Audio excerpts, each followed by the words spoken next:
What's up guys, this is Scher talking, welcome back to my channel. In today's video I want to talk about critical weapons. And it took me a lot of time to make this video because I was actually forging lots of critical weapons because I needed a perfect version in order to do tests versus remembrance weapon or versus a normal forged weapon on max potential to see if it's really worth to forge critical weapons, when do they matter, how big is the difference, and if you should be crafting them in the long run. Well, I have all the answers for you, but let's start talking about how the forging system was released. Well, on start we could only forge black iron in ancient materials, and well, you get 3 rows with 3 passives, and those can be a plethora of different things, like the series the character belongs to, and gender, the general power, range, and damage type.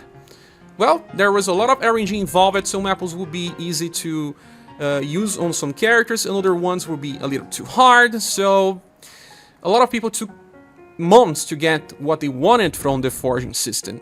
Then they released the bronze and steel materials that had different types of passives, but they were pretty bad, like full HP, critical HP, combo, and overdrive. Those are 2 situationals, and I didn't recommend forging those, but you could still get lucky and get the normal passives and make a good weapon. And now we got the lapis and citrine materials that will craft critical weapons. And how do they actually work? Well, you have the normal types of passives that are about the main elemental damage, in this case it's slash, range, but we don't have colo and row, all range and single foe only, and I do believe that all range is bad because it's a less amount of power and you will usually use critical weapons versus bosses. And we have power, gender, and then critical plus, that increases critical damage. But in order to increase critical damage, you need to do critical damage first, right? And that's where this changes everything, because these weapons will allow you to do critical damage to a certain enemy or race type. Well, if you get this passive called critical plus, human, male, female, and giant, every time you attack an enemy that belongs to this race or type, you do critical damage. But what is critical damage? It's 20% increase in damage. That's right, only 20%. Right now we have characters that already have passives to reach even 100% damage increase, weapons with as much as 100% as well. So 20% doesn't seem like too much, right? But this game is balanced around characters that will barely kill enemies when farming, and sometimes 20% can just help you achieve something that could not be achieved before. So it may matter, it may not. And well, there's a problem here. Sometimes, for example, the weapon that you're trying to craft doesn't make sense. Enemies that are mech and rock are not usually weak to slash, so it will only matter for a character that has an additional element. For example, mech and rock are usually weak to blunt. If your attack is both slash and blunt, that may be a good idea, right? But it will be a little more restricted to some very few number of characters. So, besides human, male, female, and giant, you can get mech and rock, beastman and beast, dragon and reptile, and plant and insect. This is for the lapis material. So citrine will be adding different enemy types and races. So besides, you also have a passive called critical plus that will increase the critical damage, but you need to already do critical. For example, there are characters that can already do critical versus certain enemy types and races. They will not need to get this type of passives from before. They can just get the critical plus that will work to just increase the critical damage overall. But those weapons were made so that everyone can do critical damage. Okay, so the best row will be to get, for example, critical plus human, male, female, and giant 3 times. So you'll be able to reach the max potential. That is 126% increase. To be honest, it's actually 146% increase because of the free 20% from critical. So that is awesome. You will do more damage than with a Remembrance weapon. But what's the difference between the citrine and lapis material? Only the enemy type or race. Here we have aquatic, fish, amphibian, and frog, then undead, bone, and demon, then elemental spirits, and then bird and floating. As you can see, only 4 enemy types and races versus 5 from the lapis material. So here you have better chances to get a perfect roll because you have less types. So you will still have to forge lots of different weapons to use in a game if you want to pursue this route. You don't need to. This is just an extra. I have to say that these weapons will be good on Remembrance Battle because, well, on Remembrance Battle we have to fight versus Carmine. Carmine is a human. There is also Wuhan, that is also a human. And then we have to fight versus Wyvern, that is a dragon. That means that you will get increased damage on Remembrance. And sometimes we have difficulty handling the situations here because we don't have very good premium styles, especially for axes, rapiers, bows.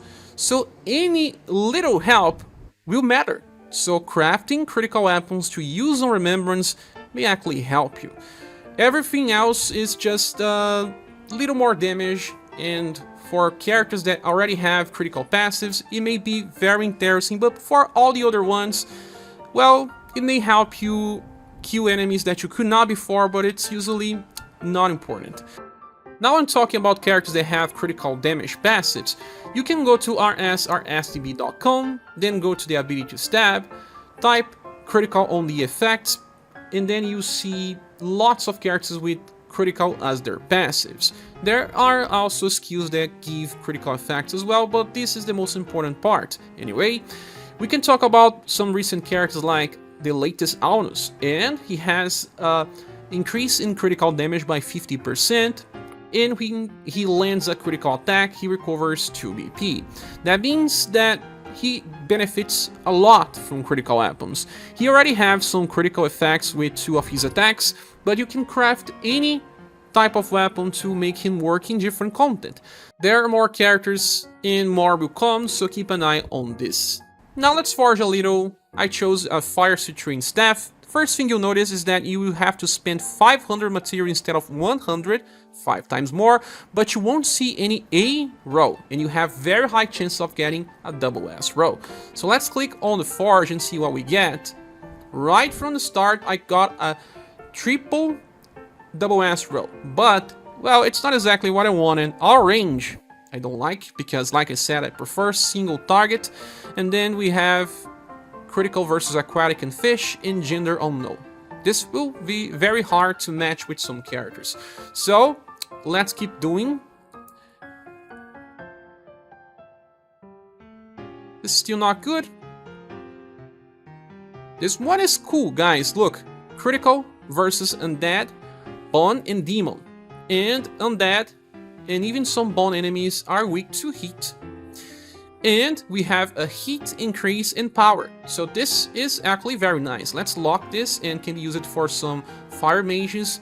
Now we even have a shortcut to upgrade the weapon, so you can already upgrade and even change the name if you want. So the best result is to get 3 double S rows for higher potential. But many times you won't be able to see that. I believe you should be happy with just this, for example.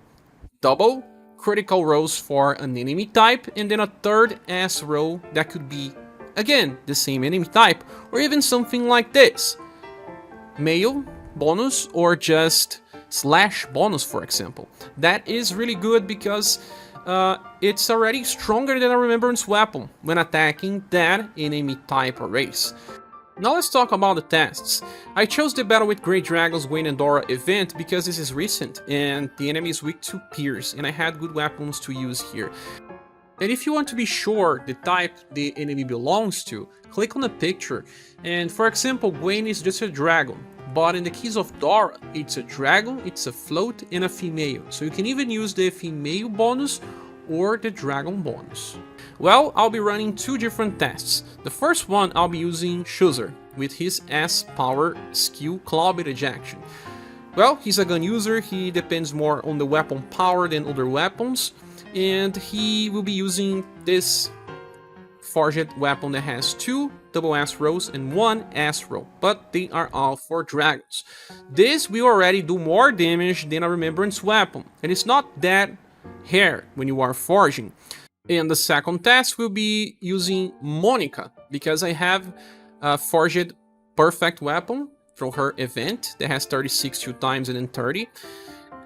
Compare it to a perfect forged weapon that will be 3 times dragon or reptile, 42% for a total of 146 damage increase, considering the 20% that comes as free bonus. So you see how much better it can be, because I will be using Golden Oats Plus. This is a triple S attack that has a higher scaling than ScherBR. Well, thank you so much for watching this video, and I'll see you in the next one.